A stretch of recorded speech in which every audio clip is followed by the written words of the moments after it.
Hello and welcome to our YouTube channel. This is Greg Stockton and I want to introduce EntryScanIR.com.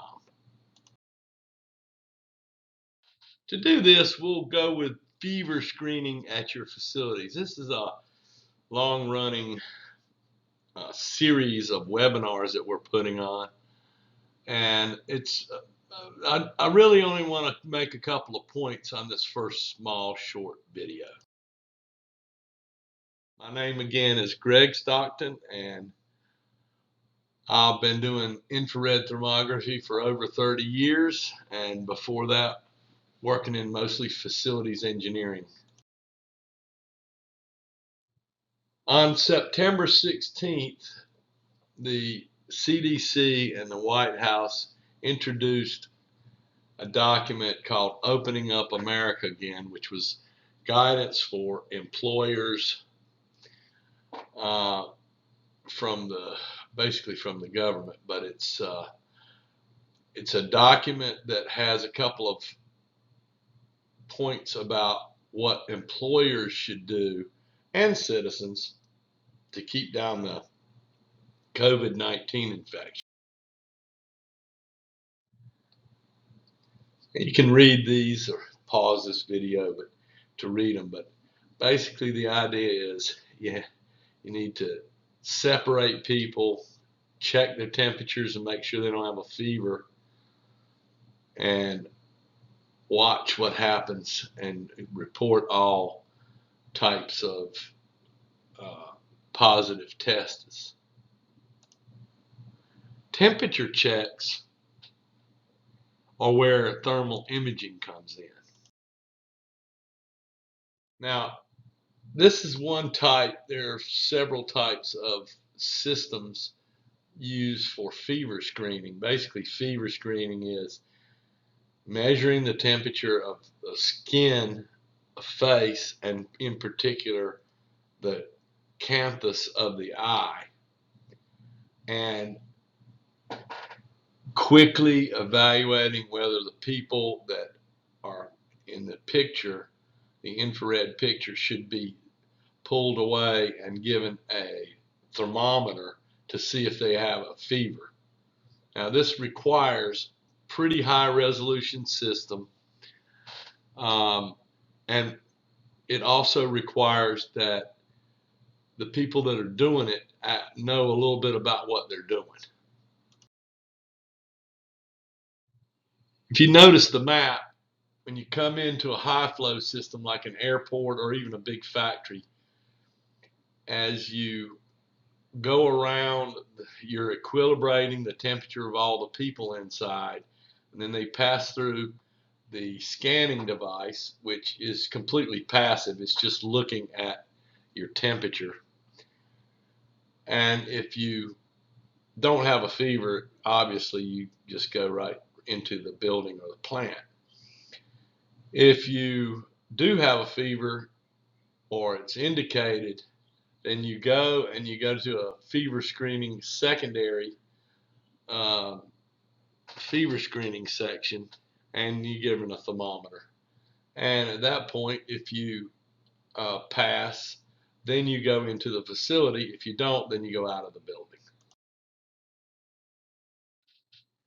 Now, on television and on the internet and everywhere, what you're seeing is people that are, looking at the wrist, the forehead. You notice the kid's face. They're shooting in the hair of the child.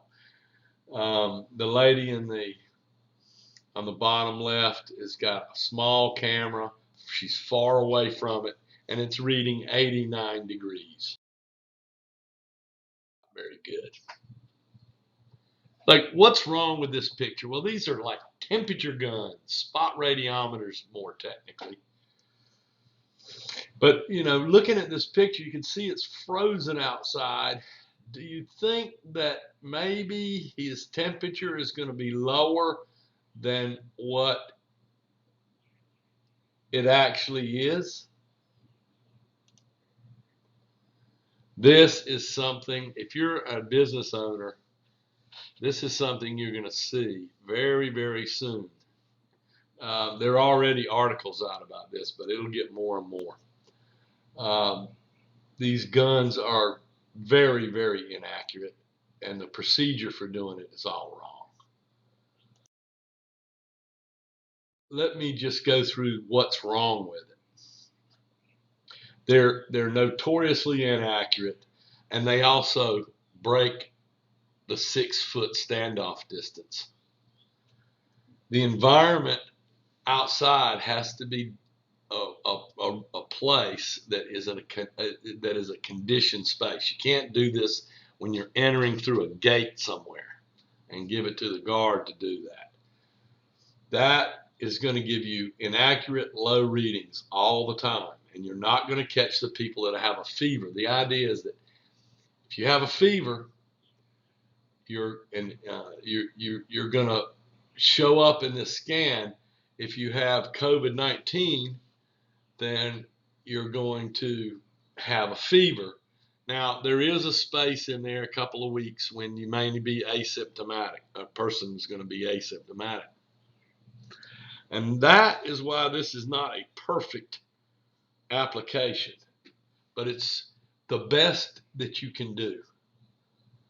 And that's what you need to do for a couple of reasons. If you're a business owner, this is very important. You're going to look like you're doing an unprofessional thing, and it gives people the idea that you're not serious about keeping the risk of infection out of your building. So it will be more and more apparent. Right now it isn't. It is to us thermographers, but it will be more and more apparent that to the public that this is not a serious way to do it. Also, there's no documentation. This becomes important because we are a litigious society, and if somebody in your building or your factory gets sick and dies from COVID-19, most likely the employee's family is going to hire a personal injury lawyer or workers' comp people or whatever, and they are going to sue the company. I know there's legislation that's trying to be passed that nobody can sue for COVID-19, but it's not going to happen. You and I both know that. You don't tell lawyers that they can't be lawyers. It would be like having all the CPAs say, yeah, it's okay that we have a flat tax. So to be diligent, what you're going to do is take a picture, associate it with a photo with the temperature. Now you've got the identification of the person, and you can see that they were denied entry when they had a fever, and they were not denied entry beforehand. You're doing the best you can. So what's a company to do? Well, if you do nothing, you're going to look like you're just mean-spirited business people who don't care about the health of their employees or their visitors. You're going to have a bad company image, and you're going to be faced with lawsuits. If you kind of check the box by doing something like spot radiometers, it's going to be almost as bad as not doing nothing. In fact, sometimes it may be worse. You can buy these little spot radiometers. The more expensive ones, the clinical ones, are maybe $99 or $100, and the cheaper ones are between $10 and $20, $30, maybe $50. You could get a kiosk which has got a little infrared camera. The problem is you have to walk right up to it to see it. Now, the way to go is the high flow system, or either putting in your existing security system an integrated thermal imager. So just like any other biometrics like fingerprints and things like that. It's going to take a while, Now, what we do here at Stockton Infrared is we're consultants. We do have supplies of infrared cameras at our fingertips, but there are very few right now. The market has been overtaxed for infrared cameras. We have them stacked to the ceiling at the moment, but we don't know how long they're going to last. But the idea is hire a professional company to do this. We will tell you what the best equipment and the best protocols are, help you with your policies, all those policies. Like, and remember, you got to clean the place, you limit business travel. All those things are going to cost a lot more and than putting in a fever screening system. I'd like to thank you for watching our first video on this new Stockton Infrared channel. EntryScanIR.com. You can reach us on the internet with email info@stocktoninfrared.com or call 800-248-SCAN.